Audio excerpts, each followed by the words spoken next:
Universitetlərə keçid balları artıq çap olundu, əziz dostlar. Görürsünüz jurnallarda. İndi görək qruplar üzrə vəziyyət necədir?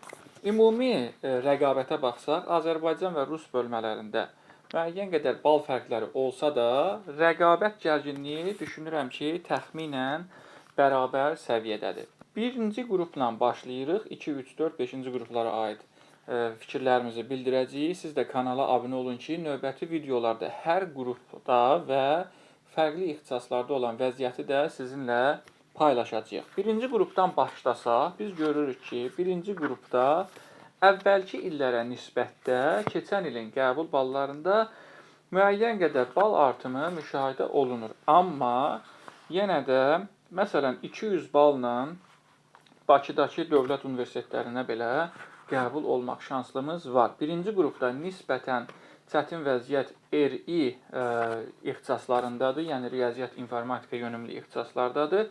Orada abituriyentlərin daha diqqətli olması tələb olunur. İkinci qrup həmişə stabil qrup kimi tanınıb, ballarda kəskin artma, enmə müşahidə olmayan bir qrup kimi tanınır, xüsusən son illərdə. Amma keçən il yenə də cüzi bal artımı olub müəyyən ixtisaslarda. Əvvəlki illərdən bir az bal çox toplamaqla özünüzü sığortalaya bilərsiniz. Gəlirik başı bəlalı 3-cü qrupa. 3-cü qrupda aşağı ballı ixtisasların keçid balları çox artıb. Dostlar, demək olar ki, 300-ə yaxındır keçid balımız. Müəyyən ixtisaslarda 270 üzəri, 280 üzəridir və xüsusən TC ixtisasları, hansı ki 3-cü qruplarda bir ümid yeri kimi idi. İnsanlar düşünürdü ki, az balla ora qəbul olaram. Artıq bu keçən ildə belə olmadı. Ümumiyyətlə DT ixtisaslarında da demək olar ki 300-dən yuxarıdır və bir şey də deyək ki, bu 300-ə qədər, 310, 320-yə qədər ixtisaslar ənənəvi olaraq aşağı ixtisaslı ballar sayılır. Yəni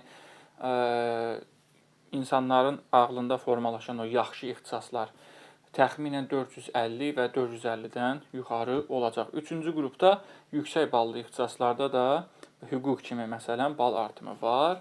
4-cü qrup yenə də başı bəlalı ixtisaslardan biridir. Əsasən tibb üzrə düşünürüksə, tibbdə də keçən il cüzi bal artımı olub.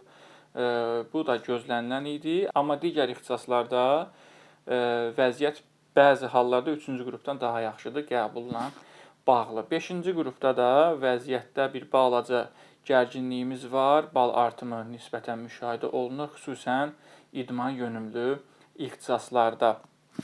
Amma əzizlər, bunu unutmuruq ki, ötən ilin keçid ballarıdır. Bu ilki ballar abituriyentlərin göstərəcəyi performansa görə dəyişəcək və təkcə abituriyentlərin göstərdiyi performansla da ballar formalaşmır. Abituriyentlərin sayı və digər amillər də təsirlidir. Odur ki, videolarımızı izləyin.